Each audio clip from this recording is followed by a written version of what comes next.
Okay, I'd like to call to order this meeting of the Sacramento Transportation Authority Board of Directors to order for Thursday, June 12th, 2025. Madam Clerk, please call the roll and establish a quorum. Good afternoon, Directors Desmond. Here. Dickinson. Here. Guetta. Here. Hume. Here. Kennedy. Here. Kent. Here. Maple. Here.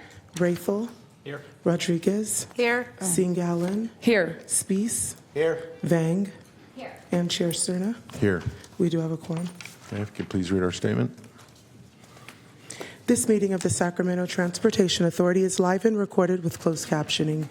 It is cablecast on Metro Cable 14, the local government affairs channel, on the Comcast and DirecTV Uverse cable systems. It is also live streamed at metro14live.saccounty.gov. Today's meeting replays Sunday, June 15th at 2 p.m. on Metro Cable Channel 14. Once posted, the recording of this meeting can be viewed on demand at youtube.com/MetroCable14. To make an in-person public comment, please complete a speaker request form and hand it to the clerk. The chairperson will call your name when it's your turn to make a comment. You may send written comments by email to boardclerk@saccounty.gov. Your comment will be routed to the board and filed in the record. Great, thank you. If you can please rise and join me in the pledge. Allegiance to the flag of the United States of America and to the republic for which it stands, one nation, under God, indivisible, with liberty and justice for all. Hey, lady, how are you? Good to see you. Good to see you. You look good. Okay. Madam Clerk, would you please call our first item? The first item is comments from the public regarding matters not on the agenda. Do we have anyone sign up to speak? I do not have any comment cards. Okay, very good. Next item, please. Next item is our consent calendar, items number 2 through 8. Okay, any member of the authority board wish to pull item for separate consideration, comment, or vote? Move approval, Mr. Chair. Okay, it's been moved. Second. It's been moved and seconded. Madam Clerk, do we have anyone sign up to speak on consent? We do not. Okay, we have a motion and a second. Do we have to do a voice vote? We can vote on this on the screens. Everyone signed in. Okay, please vote.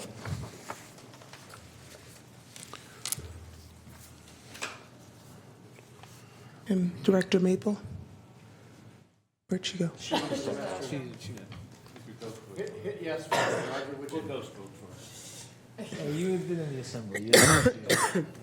And that vote does pass unanimously with those members present. Okay, next item, please. Next item on the agenda is item number 9. It's to adopt the Sacramento Transportation Authority final budget for fiscal 2025-2026. Who's starting? Okay.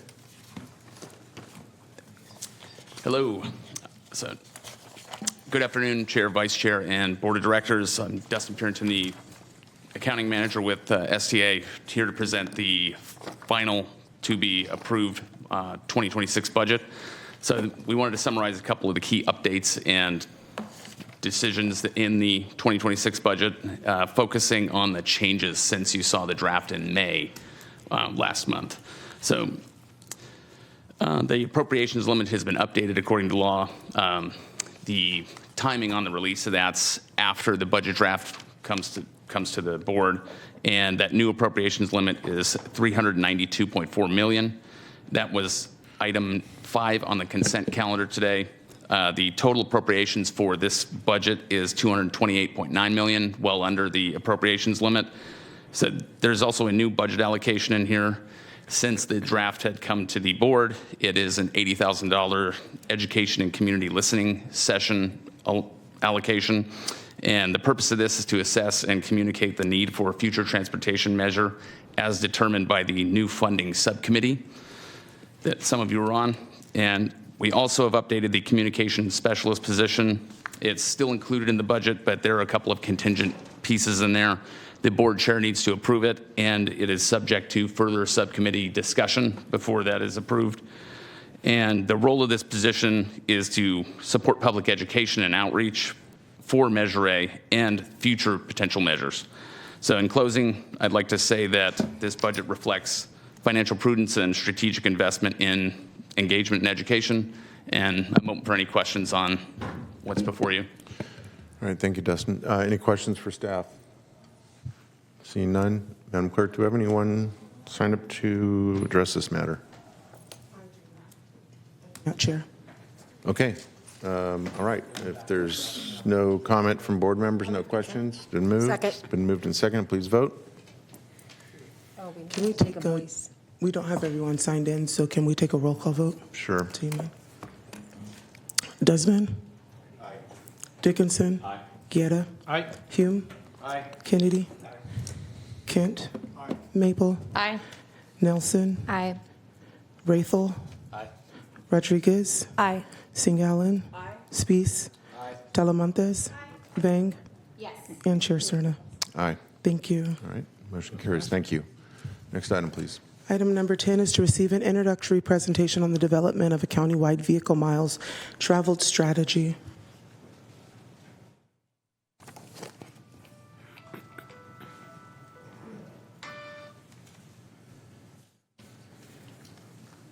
Chair, sort of tight meeting here. Going quick. Item 10. Okay, so item 10 is a presentation by Fair and Peers for a county-wide VMT strategy.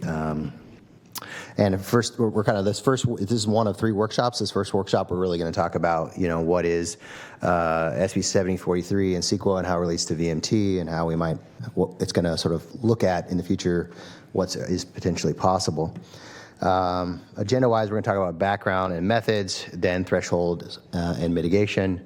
And then after this slide, I'm going to hand it off to Ron Milan with Fair and Peers, who's going to do the remaining of the presentation. But, why are we here, right? What's the point of this presentation, right? And so I think we think that VMT mitigation is a new requirement for projects under CEQA. There's a substantial cost to those, especially when it's a roadway capacity project, and it is often very challenging for local agencies to deliver those projects, getting through the CEQA process when they have to sort of identify a variety of VMT mitigation for their project.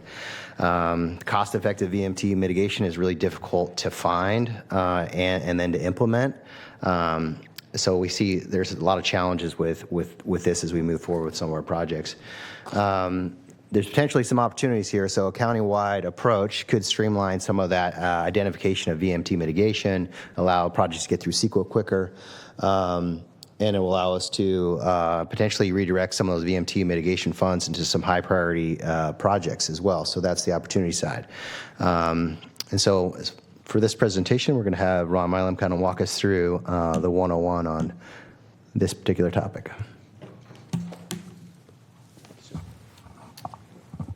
Thank you, Kevin. It's a pleasure to be here today to share a few thoughts and insights about SB 743 and its implementation.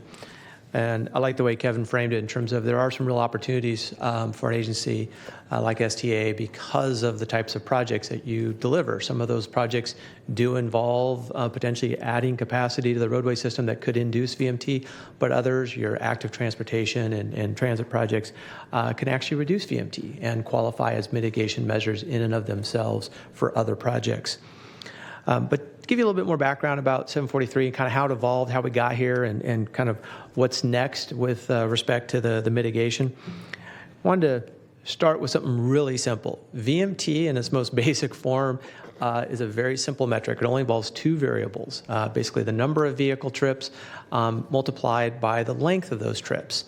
So if you had just 1 vehicle trip going 1 mile, we got 1 VMT. Pretty simple. 4 vehicle trips going 10 miles, we have 40 VMT. That's where the simplicity stops, though. We end up in practice having 9 different metric versions that we might use in transportation analysis, depending on why we're analyzing VMT. Can I stop you real quick? Yes. So just roll back a few seconds to the simplicity part. Because this is hugely important, at least it is to me. And I think it's one of the fundamental shortcomings of any statute, quite frankly, that uses VMT as a kind of a surrogate metric for greenhouse gas emissions. Because what you're showing us here and what you're telling us here is that this has nothing to do with greenhouse gas emission. This has everything to do with how far a vehicle travels. You're on the right track. That with respect. No, it is the right track because you show me on your slide where it has anything to do with with greenhouse gas emissions. Well, when you travel, Exactly. when you travel 1 mile in a vehicle, That's you're making a connection that is not part of the simplicity that you just got done explaining, and that's what I'm saying. yeah. So when you think about what powers the vehicle, that's where the greenhouse gases potentially come from, whether it's gas or electricity. But what you're probably getting to is the fact that the way the law was passed, it ignores what powers the vehicle. It treats all Precisely. VMT exactly the same, which does have implications for mitigation. So things that might reduce the emissions from a vehicle aren't relevant for 743. They are really trying to reduce how much people are driving. No, I understand that, but I know that we're talking about it more in that context. But like, for instance, in the context of 375, it is very, very relevant, and that's why I think Yeah. perhaps at one point SB 375 was understandable in terms of making that leap from how far a vehicle travels, right, and using that as a surrogate for the release of greenhouse gas emissions into our atmosphere. However, since SB 375 has been passed and implemented, and I'm speaking from experience as a former CARB member too, that the market for zero-emission vehicles has expanded significantly and is expected to, and in fact, by law, has to, at least in California, at least for the time being. I know there's a court case, but so that's why I wanted to kind of stop you here and just make sure that we are all on the same page in terms of understanding that, in terms of its measurement, whether it's for SB 375 or others, that when it comes to greenhouse gas connection, it has some serious shortcomings, especially as it relates to our gas tax too, by the way. Yeah, and so that's why I was mentioning we have 9 different forms of the metric that we use in practice. Sometimes we analyze VMT for greenhouse gases. Sometimes we do it for air pollutants. Sometimes we do it for transportation purposes. Sometimes we do it for land use planning purposes. The graphic here that shows the green roads and the gray roads is an example of how we use VMT for air pollution analysis. Where the VMT is generated and by what types of vehicles determines how much fuel is burned and how much emissions show up within the green area. So for air pollutants near sensitive receptors, we measure it one way. If we're doing it for greenhouse gases or for other purposes, we'll do it a different way. So even though it's a simple metric, 2 variables, it can get complex very, very quickly, as the discussion just alluded to. In terms of how we got here, Chair's already given us a pretty good idea that there is a connection here to greenhouse gases. In fact, I'll go all the way back to Assembly Bill 32, AB 32, 2006. It was when the state first started to pass legislation connected to greenhouse gases and the desire to reduce them. SB 97 on its heels introduced greenhouse gases to CEQA for the first time. It was the first time the state basically introduced a direct metric into CEQA. They didn't tell us how to measure it, they didn't tell us what the threshold was, and they didn't tell us how to mitigate it, but they told us we had to analyze it. Fast forward to SB 375, reducing VMT and greenhouse gases from the land use and transportation sector is very challenging. MPOs were tasked with that responsibility, and ARB does a good job of tracking that. You can go to a website, SB 150, where they track the performance of how the MPOs have done over time, and it actually shows, unfortunately, that VMT and greenhouse gas per capita in the state has continued to increase. So now we have 743. This is a more direct effect to reduce actual vehicle travel, regardless of what powers the car. And so it is a proxy for a lot of other potential impacts. We've talked about greenhouse gases. We've talked about air pollution. Safety is another one. The more people drive, the more risk they have of potentially being exposed to a collision. So VMT as a metric in CEQA does measure the impact of driving, but it tends to be a proxy for lots of other things, and that's how it gets used by us practitioners. With respect to what did the legislature expect when they passed this, there's the obvious connection to reducing greenhouse gases. This comes from the legislative intent of the law, but there's 2 more I want to highlight. One is the promotion of basically active transportation to improve public health, and then encouraging infill development. So when we think about 743, we're supposed to think about all three of these outcomes when we make decisions about what metrics to use, what methodology, and frankly, what type of mitigation measures are going to be most effective. That takes us to the more difficult parts of implementing 743, thresholds and mitigation. So what constitutes a significant impact? Under the California Environmental Quality Act, under CEQA, we have to use thresholds to help us determine when a change in the environment is significant. And in my simple terms, this is where we have to decide what's good VMT versus bad VMT. It's probably the most difficult decision that lead agencies struggle with, because within the built environment of California, we have urban areas, rural areas, suburban areas. We have a lot of places where the distances between homes, jobs, schools, education, opportunities, there's relatively long distances. And so there's a certain amount of driving that typically is required if you're going to fully participate in the economy and society, obtain health care, obtain groceries. And so so when you're establishing these thresholds, the way CEQA works is each lead agency, city, county, Caltrans, ARB, has the discretion to pick their own threshold. The state has made recommendations largely tied to greenhouse gas reduction. They did not connect those thresholds directly to infill housing or promoting active transportation. They were tied exclusively to greenhouse gas reduction goals. So what individual cities, counties, and Caltrans have done is they've done their own analysis to figure out where to draw these thresholds, and they're not all the same. It varies by jurisdiction depending on how they value VMT reduction versus all the other objectives they might have in terms of accommodating future growth, development, and economic activity. So once we figure out the thresholds, we then have impacts typically, and we've got to mitigate those impacts. And one of the things about VMT impacts and why we drive so much is what I said earlier. The built environment has basically forced distances to be pretty long between our origins of trips and our destinations of trips. And some of the big factors that really influence this, we refer to them commonly as the Ds. These are variables. Things like the density of population and employment. The closer people are living towards their destinations, the shorter the trips, the more likely you could walk or bike or take transit. As you improve the density and get people closer together, if you have a supportive network, so walking, bicycling is convenient, transit is effective, or if you do have to drive, the distance is short. These are all these physical forms of our development that make a real difference. At the very bottom of the list is demand management. So you may have heard of Transportation Demand Management, TDM as an acronym. That's where you're using incentives or disincentives to try and change individual behavior.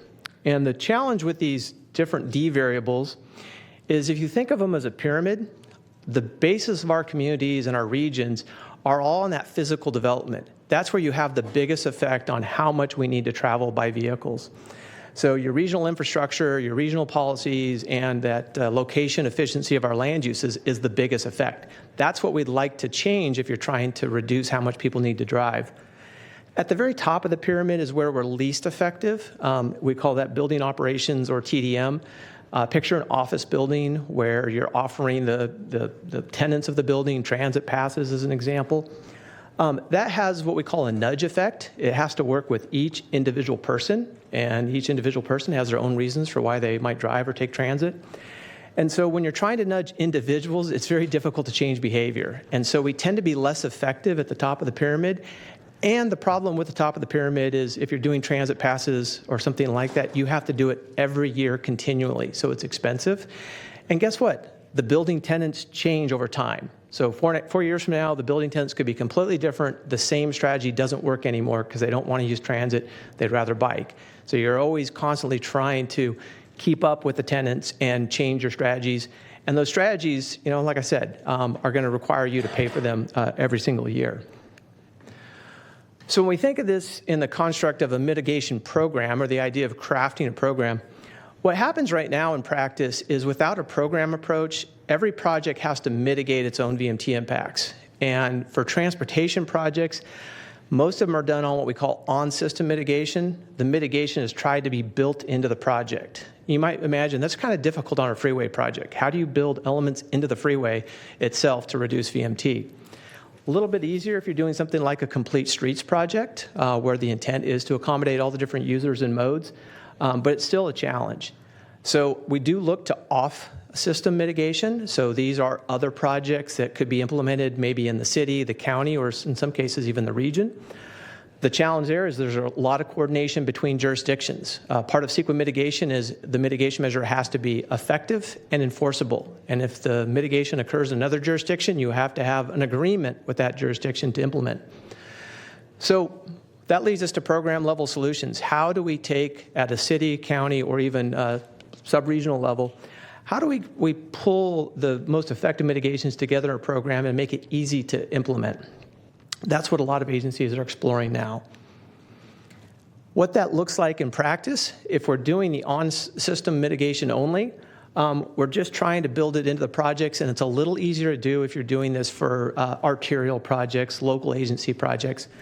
And this is a good example from the Ardenway Complete Streets Master Plan, looking at the bicycle and pedestrian facilities being built directly into the project. When we go to off-system, though, this is where you can have a bigger effect. You could potentially invest in the trail systems countywide. You could invest into even countywide transit. More opportunity to have a bigger effect. And so when we're thinking about VMT mitigation and trying to be cost-effective, having the largest effect is going to be important. And if we only work at the project scale, we're going to have less opportunity to do that. Here's another good example of building it into the project. So BRT lanes, making transit more effective. Those are good examples of the types of projects that are VMT mitigation and potentially could be funded by those other projects that are creating VMT impacts. Another example here, the mobility hubs. Typically, mobility hubs are where we're taking transit stations and trying to really improve the ability to extend that first mile, last mile. In fact, in some of the improvements, you can actually do things like e-bike share, those kinds of things, and go beyond 1 mile pretty easily. So just making it easier for people to get around without having to drive. So what this is going to lead you to, you're going to see this in other sessions, is thinking about this program level mitigation. And you've probably all heard of impact fee programs. That's a form of basically program-based mitigation. There are impact fee programs already developed in the state based on reducing VMT. The first one was in LA. But now people are looking to even simpler programs. We call those VMT mitigation exchanges and banks. Exchanges are largely a list of projects that have evidence that they reduce VMT and could be effectively built by a project applicant or paid for fully by a project applicant that is creating VMT impacts. VMT banks, they sound simple, they're actually a little more complex. The idea is you just purchase VMT reduction credits based on how many VMT your project's generating above a threshold. You still have to come up with the verification that all the projects that the bank is going to pay for will actually reduce VMT. So there's a whole verification process that can be somewhat complex. But this is what we'll spend a little bit more time in other sessions talking about the details. That's today's overview, and we can go directly to questions. Right, very good. Thank you. Director Dickinson. Thank you, Mr. Chair, and thanks for the presentation.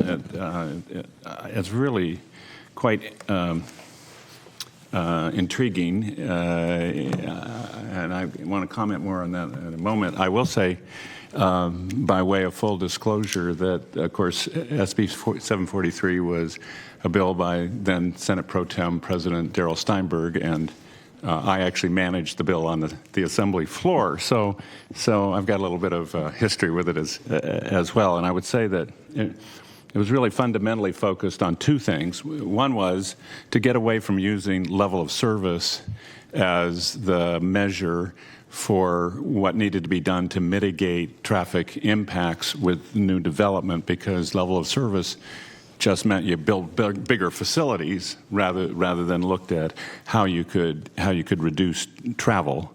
That was one core objective, and the second was really what you've been talking about primarily, which in effect was trying to have projects actually internalize the externality of what they were putting into the air in terms of greenhouse gases. So that's something that we don't do very often in a lot of projects and a lot of what we do in the public realm. But what's intriguing to me about this is, of course, there's been a struggle with how much the mitigation costs for significant new projects, because the externality is quite significant of what's put into the air.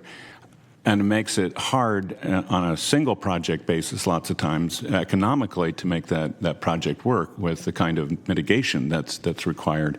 So the idea of the mitigation bank is what's intriguing to me. The idea of looking at what you could do on a countywide or even larger regional basis to mitigate the impacts of projects seems to me to have a lot of promise. It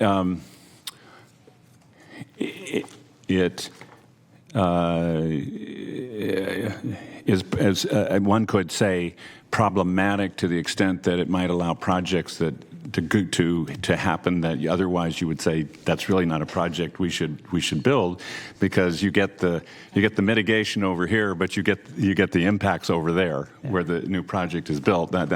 And so I think that's going to be an element of discussion with respect to the idea of setting up a bank, but.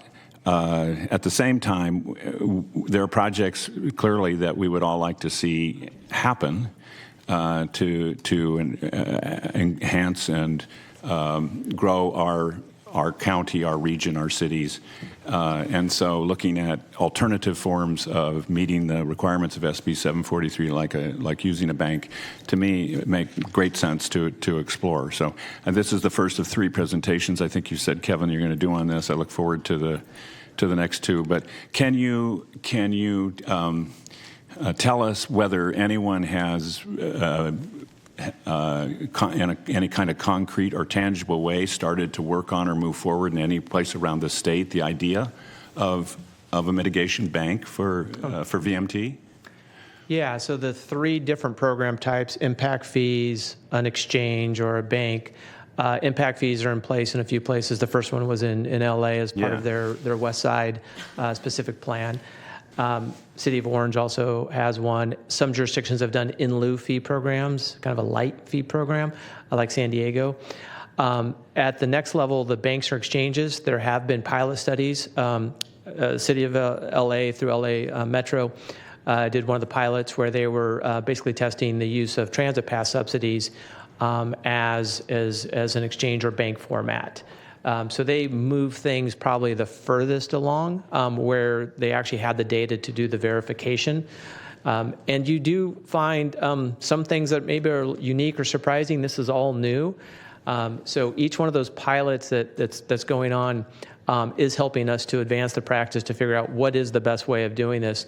But it is still very early, and people are in that more pilot stage than they are, yes, we've been running this for 2 or 3 years and we know what we're doing. So in your subsequent presentations, will you be telling us more about what's been happening around the state? Yeah, we can actually do a little comparison of who's doing impact fees, who's doing banks or exchanges, and how far did they actually get. And we'll keep that up to date, as close to the presentation date as possible. I think that would be really helpful and instructive for us as we think about what we might do in Sacramento County. And I also take the chair's point that, of course, in 2013, when this legislation was being considered, we didn't have nearly the percentage of EVs or zero-emission vehicles on the road that we have today. So maybe there's someone out there who wants to look at amending 743 to SB 743 to take that into account. But in the meantime, we still are dominated by combustion engine and greenhouse gas emissions. So to me, it makes sense to try to implement this as it was intended when the legislation was signed into law. Thanks, Mr. Chair. Great, thank you. Director Kent. Thank you. I'm going to purport to speak for some unspecified constituency for which I may or may not speak accurately for a minority or a majority. But nonetheless, what I'm hearing is that there's an economic trade-off implied by on-system, off-system mitigation, investment in capacity, and in incentives and disincentives. And simplistically, what it amounts to is if there's no more local opportunity for employment, and individuals have to make their living in the existing corridors, which have restricted capacity, putting investment in local capacity does not assist with their economic well-being. And I'm trying to understand what degrees of freedom you have to take that into account and how you manage that trade-off in policy. Yeah, that's a fun question, because when you think about VMT, you can break it down into its component parts. Some of the trips are made because they're going to work, the commute trip, and might take advantage of those longer distance corridors. Other trips are made near the home to go to school, to go grocery shopping, to go meet a friend for coffee. And so we have VMT for different purposes, and they're using different parts of the network.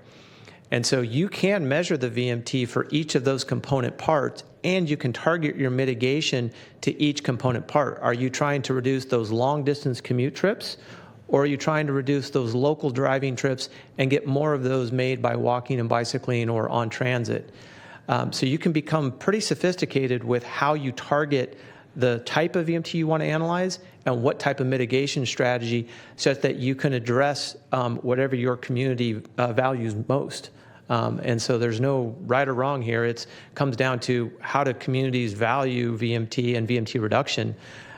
We tend to try and put it in like at least 3 buckets. What are you trying to protect in the community? What are you trying to avoid as the world changes around you?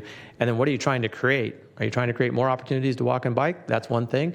Are you trying to protect that existing ability to get to work on time? Those are essential questions to be able to answer, to pick the right metrics and how you break them down and then target the mitigation accordingly. Director Hume. Thank you, Chair. If I can just let's stay with this sort of line of thinking here for a second. This kind of goes back to what the Chair brought up in his original comments, insofar as electrification of the fleet cannot be contemplated as a way to meet air quality attainment. And then it goes to what Director Dickinson was talking about as far as when this law was enacted, the number of EVs or zero emission vehicles were far fewer than they are now, and assumingly that trend line is going to continue to increase. And so when we think about what we're trying to protect or what we're trying to encourage or what we're trying to move away from, in a world where EVs are the norm, why are these metrics still important? Are you looking out for how we spend our time and how healthy our lifestyle is, or what would be the... Yeah, you just picked up on a couple of them. So let's get to public health, let's get to safety. So one of the challenges we have right now with electric vehicles is the current ones run around the network, while they generate less emissions out of the tailpipe on a per mile basis, they're also heavier than a gas-powered vehicle. So in terms of collisions, especially collisions with the most vulnerable populations, pedestrians, bicyclists, they carry a lot more weight and therefore more kinetic energy in a collision, and the collision severity is worse. So while you might solve a greenhouse gas problem by an all-electric fleet, you may have actually made the safety problem worse. Those are the type of trade-offs that you're trying to assess. So when we look at VMT as this proxy variable, and that's probably the best way to describe it, it's not oftentimes describing anything directly. It's this proxy for lots of things: air pollutants, greenhouse gases, safety, land use efficiency. So even if you were able to solve the greenhouse gas problem, it could still be a useful metric to gauge something like safety. But it's also possible that there are other metrics that are more meaningful to the community. And I should point out that CEQA doesn't prevent us from using a host of different metrics to analyze your transportation networks, whether it's from a transit lens, a bicycle lens, a scooter lens, a safety lens. So VMT is one that is mandated by the state, at least for land use projects. The state has elected to use it for transportation projects, but every lead agency gets to make that decision for themselves. So if other metrics are better suited to your particular community for transportation projects, you do have that choice. And so then for the safety aspect, the safety proxy, if you will, is it now become a probability equation that the more VMTs, the more likelihood that this could happen? Yeah, so when you think about this from a predicting the future kind of thing, right? Yeah, we do have to make future year forecasts as part of CEQA analysis. And we can rely on some research, like there's some research related to what we call VMT per capita. That's how much VMT we generate as individuals. And when you find places that generate a lot of VMT per capita, you also tend to find there's a higher level of collisions. There's even more severe collisions. And this has all been documented pretty well in both the former Office of Planning and Research, the governor's office, and Caltrans. They've got all this stuff on their websites if you want to read more about it. So there is those relationships that we have to be mindful of, and that there is this basic relationship, higher probability of those higher collisions and more severe collisions as you just rely more on driving, whether that's in an electric vehicle or a gas-powered one. Thank you. Director Dickinson. Thanks, Chair. And I was just going to say, I neglected to say, and probably should have because it's relevant to the other comments, that the Air Resources Board and Director Guerra and the chair are certainly familiar with, has consistently maintained that even if we had an all EV fleet, we still have to reduce our miles traveled in order to meet the requirements, our goals with respect to reduction of greenhouse gas emissions out of the transportation sector. So it's not as I don't think we want to leave the impression that if we just had an all electric fleet that would solve the issue. So I just want to make sure to mention that. Thanks. That's why I can't stand the term zero emission, because you're getting your electrons from somewhere, and unless you're in the SMUD service area in 2031 with a guarantee that it's an all renewable portfolio, those electrons could very well be coming from out-of-state coal. So something to remember. All right, thank you again. Mr. Busey. Yeah, real quickly, I just want to highlight a couple of things where I see a lot of value in doing this work. I think that the state or the region could take a much stronger role in this space, but if we get out in front of it, potentially we have a little bit more local control on where this goes. So I think bringing it to you at elected level makes a lot of sense. I think there are real applicable examples within all your jurisdictions to do this. I know, like example, City of Elk Grove has lots of roadways that they're planning to widen, but at the same time, they really want light rail down to Elk Grove, or they want BRT down to Elk Grove, right? And they have, I know that jurisdiction well. They have the Laguna Creek Interregional Trail project. So, and then similarly, in our friends in Citrus Heights here, you have the Sunrise Tomorrow project with BRT coming in. So there's an opportunity there. For some of that VMT mitigation when, let's say, Caltrans plans to widen 80 as an example, right? So I think there are a lot of opportunities here. The other one that really jumps out to me, too, is as we look at how the Capital Area Regional Tolling Authority, right, they're looking at it expanding tolling throughout the region. Their plan eventually in 20, 25 years to add tolling to almost all major freeways in Sacramento County. Potentially through this VMT mitigation, those revenues can return back to us. On the YOLO 80 project, they anticipate about $12 million annually in revenue that will go only to VMT mitigation. So, and over a 20-year period, that is a lot of money for that project, and we anticipate that they'll be able to do that. And so when Sacramento County, I mean, we have I would say, like orders of magnitude more potential express lanes that are coming to Sacramento County at some point in the future. And this is a good way of taking those revenues and actually putting them back into the community, funding transit, funding, we have a lot of transit needs, right, especially on the operational side, but whether that's light rail or bus rapid transit, or it could be even our Valley Rail project or the Capital Corridor. It could include active transportation projects as well as some of our transportation management associations that we have throughout the region. So I think this is I'm trying to just make sure everybody understands that this could be really beneficial to us, and getting out in front of it and thinking strategically, I think, is a smart way of potentially controlling some revenues in the future. So thank you very much. Thank you. I don't represent Elk Grove, but I know that they just don't want it. They've actually planned for it, in fact, more than 20 years ago. So I just point. No, I'd say they more than want it. Okay. You've actively planned for it.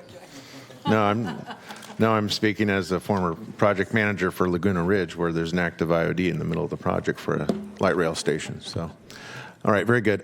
We do have one public speaker, Mr. Allison.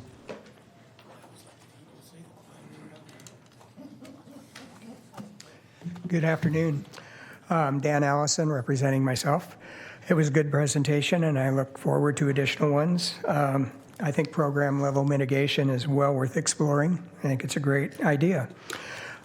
Some projects have so much VMT project impact that they should be rejected no matter what. They're just bad projects.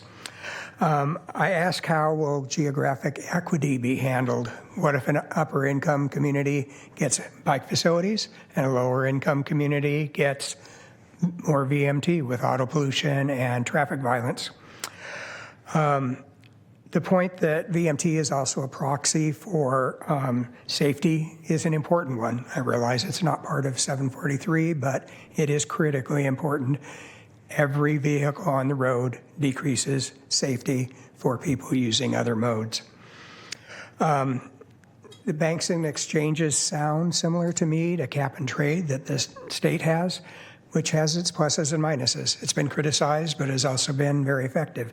So I think it's interesting to see what the relationship there is. I have some doubts that the bank will ever be big enough to cover Caltrans freeway expansions. They are tremendous VMT-inducing projects, and I don't know that any other projects we could do could make up for that, even with tolling. So I caution in that sense. Thank you very much. Thank you, Dan. Madam Clerk, we don't have any others that signed up for this item? I do not believe so. You have all of the public comment cards that we have. Okay, very good. Director Guerra.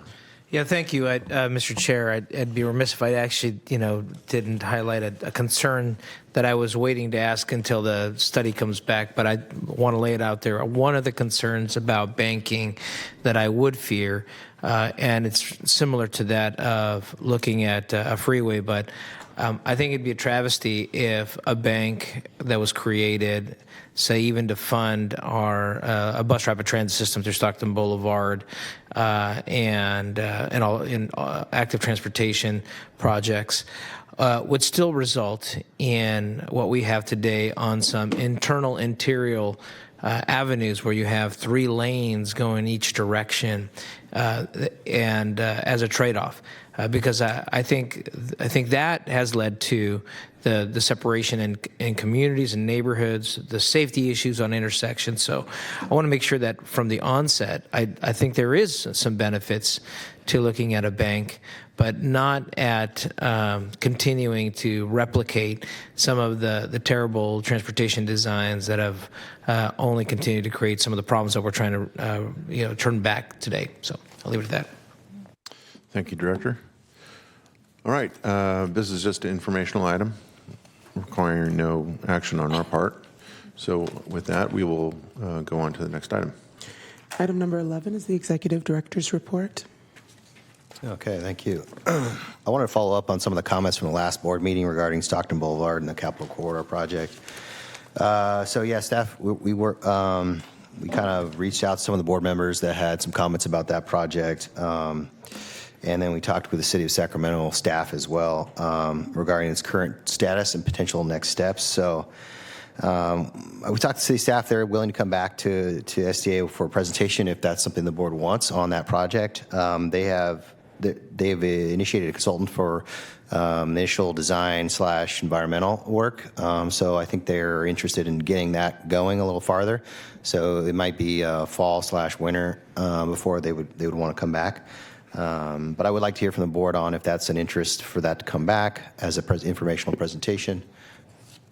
Director Guerra. Yes, thank you, Mr. Chair. Yes, I would like that to come back, but I also would like to respectfully also request if we had the county DOT involved in this. I remember early on we were having a number of stakeholder meetings with the county DOT because many of that both north of Fruit Ridge and south is a Fruit Ridge, it's split ownership and more specific jurisdiction. Multi-jurisdiction.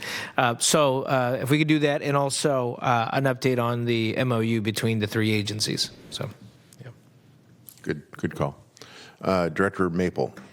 Thank you, Chair. And just wanted to share the same comments as Director Guerra and say we were in SACOG this morning with some of my colleagues on this board, and it was actually this project was discussed about its multi-jurisdictional boundaries, and I think there's some excitement about it. Also on other boards that I'm on, so I think it would be a timely presentation for this board. Thank you. Very good. Thank you. Director Maple, I can send you that email too if you want that I sent you. Okay, for background. Okay, so I'll work with county city staff, make sure we get an informational item on that. And then separately, it was a request to meet with the Capital Corridor staff to review the status of the Capital Corridor project and its anticipated funding gap. I sort of provided a briefing to Director Dickinson on this, but that project, it's completed CEQA. It still needs to complete NEPA. Once NEPA is completed, it can more aggressively pursue funding.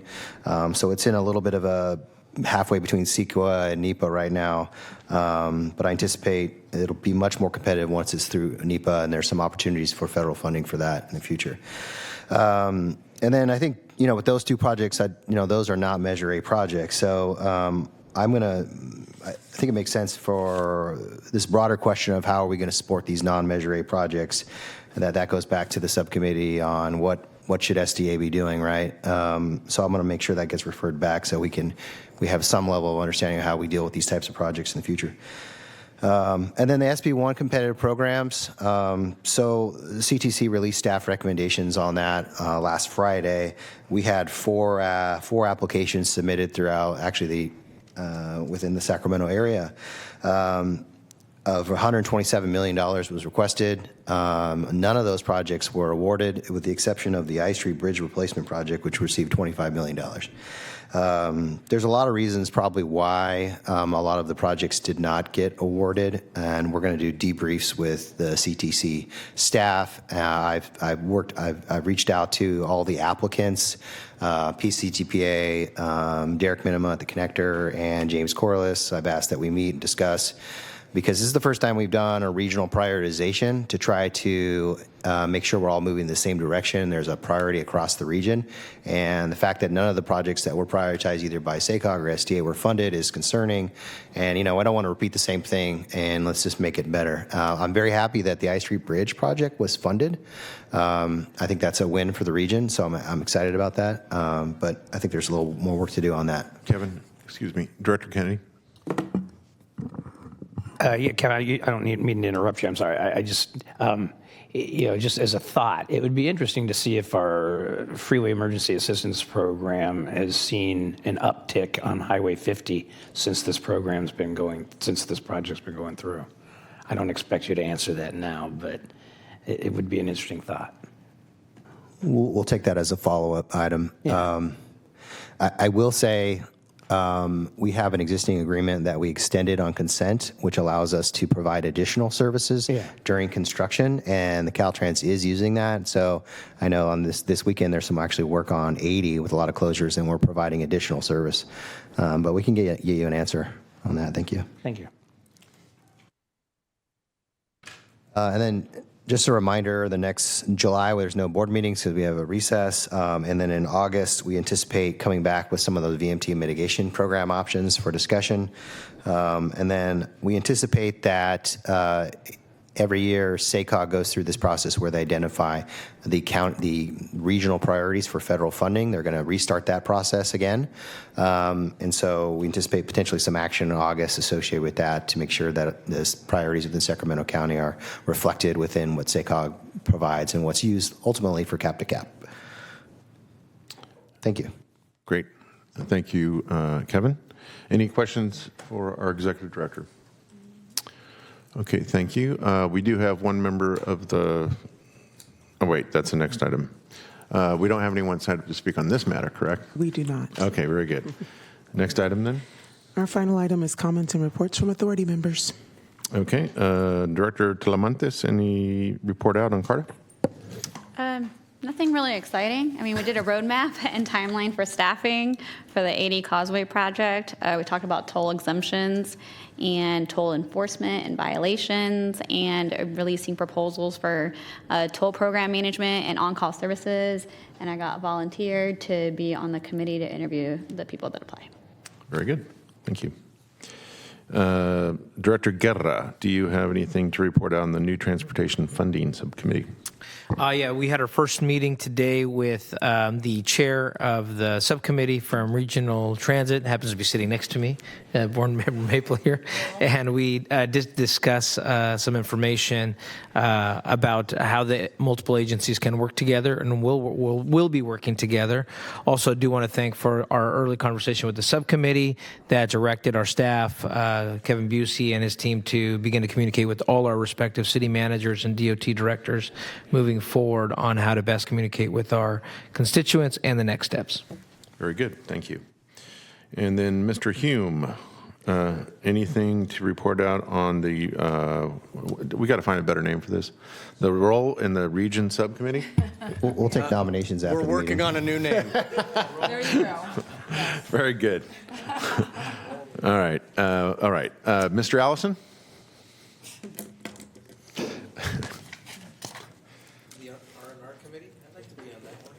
Dan Allison again. I wasn't sure what would come from the subcommittees, but I just want to express that I'm glad that STA is exploring both funding and the role of STA in the region. Thank you. Thank you. All right, very good. Any further comments from, yes, Director Maple? Thank you, Chair. I just wanted to speak up briefly on that and thank Director Guerra and for his work, but I just really appreciate this body, the Executive Director, for working with RT and other partners early on in the process. I think that's going to make it better if it comes to fruition. So thank you. All right, I believe, Madam Clerk, that completes our agenda, correct? You are correct, Chair.